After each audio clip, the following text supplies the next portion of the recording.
میرا آج کا موضوع سخن ہے، کرپشن نام ہے جس کا سبب ہے میرے زوال کا۔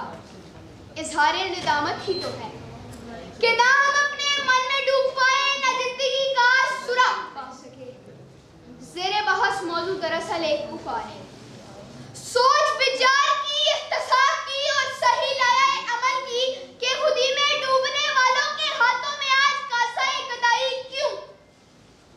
جناب والا، کرپشن صرف رشوت یا غبن کا نام نہیں، بلکہ اپنے عہد اور اعتماد کو توڑنا، ذاتی یا دنیاوی مطلب نکالنے کے لیے کسی مقدس نام کو استعمال کرنا بھی کرپشن ہے۔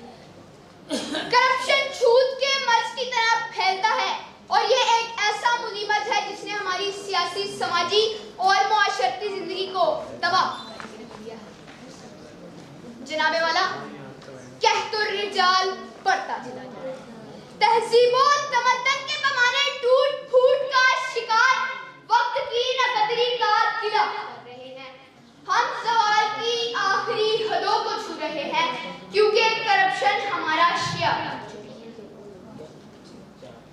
ہم زبان حال سے پکار پکار کر کہتے ہیں say no to corruption۔ مگر حالت کچھ ایسی ہے کہ وہ بیرونی ممالک جو اس برائی کے باعث رسوا ہیں، ان میں ہمارا نمایاں مقام ہے۔ ہمارے تمام قومی ادارے، پی آئی اے، ریلوے، کراچی اسٹیل مل، پانی کے ٹینکروں اور جان بچانے والی ادویات تک کے کاروبار کرپشن کا شکار ہیں۔ جناب والا، ہم اسی پیغمبر اعظم و آخر کے ماننے والے ہیں جس نے فرمایا کہ رشوت دینے والا اور دینے والا دونوں جہنمی ہیں۔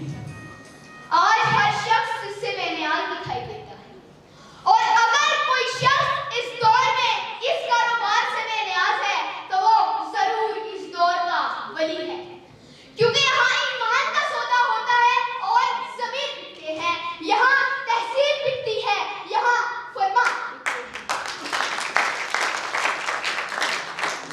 جناب والا، عمل اور فکر کا یہ تضاد، یعنی ہاتھ سے کرنے اور زبان سے پہنچنے کا یہ عمل، اس ریاکاری کو جنم دیتا ہے جو عملی کو دماغ بخشتی ہے۔ لہذا ہمارے معاشرے میں نمازوں اور حج کی رسوم پر مبنی نمائشی اسلام کو بڑھاوا دیا گیا ہے۔